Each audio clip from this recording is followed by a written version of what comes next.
May panibagong kagamitan ang Department of Health sa Mimaropa Region na tiyak na makatutulong sa pagbibigay ng agarang tulong medikal sa mga Pinoy. Ito ay ang Sea Ambulance na ibinigay ng isang non-government organization mula sa bansang Japan. Nagbabalik si George Bandola. May bilis na 35 knots per hour, armado ng makinang sinlaki ng mga makina ng traktora at kumpleto sa gamit ng isang ambulansya. Ipinasa na ng Japanese non-government organizations ang kauna-unahang Sea Ambulance sa bansa. Pasukin muna natin itong kauna-unahang Sea Ambulance. Makikita natin na halos kumpleto rin ng mga kagamitan na tulad ng karaniwang nakikitang ambulansya sa mga lansangan.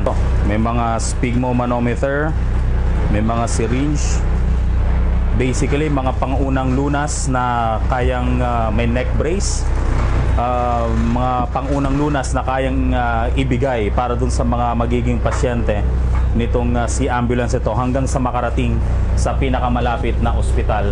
Sa wakas, may ambulansya ng tutugon sa agarang pangangailangang medikal ng mga bayan ng Culyon, Coron, Busuanga at Linapacan sa lalawigan ng Palawan.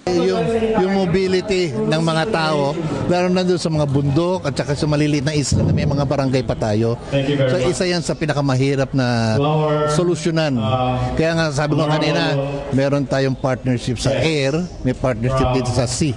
Aside from the land, nagde-design tayo ng land ambulance na angkop dito sa area. Ayon kay Hanairo, hindi na may hirapan ng mga residente ng mga island municipalities sa Palawan mula sa napakatagal na panahong walang tumutugon sa agarang pangangailangang medikal ng mga ito.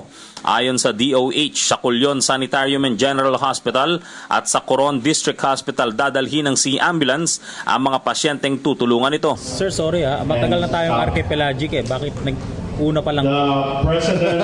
Yun nga nakakasama na loob. Dapat matagal na. Siguro nga nagkakaroon na tayo ng pagkakataon na medyo may pera na rin tayo dahil sa syntax. Kaya nagkakaroon tayo ng mga paraan ngayon para gawin to. Laking pasalamat naman ng mga residente sa bagong bangkang ito. Para sa PTV News, George Bandola. Hi, ako si Ria Fernandez. Mag-subscribe na sa PTV YouTube channel. I-click lang ang subscribe button.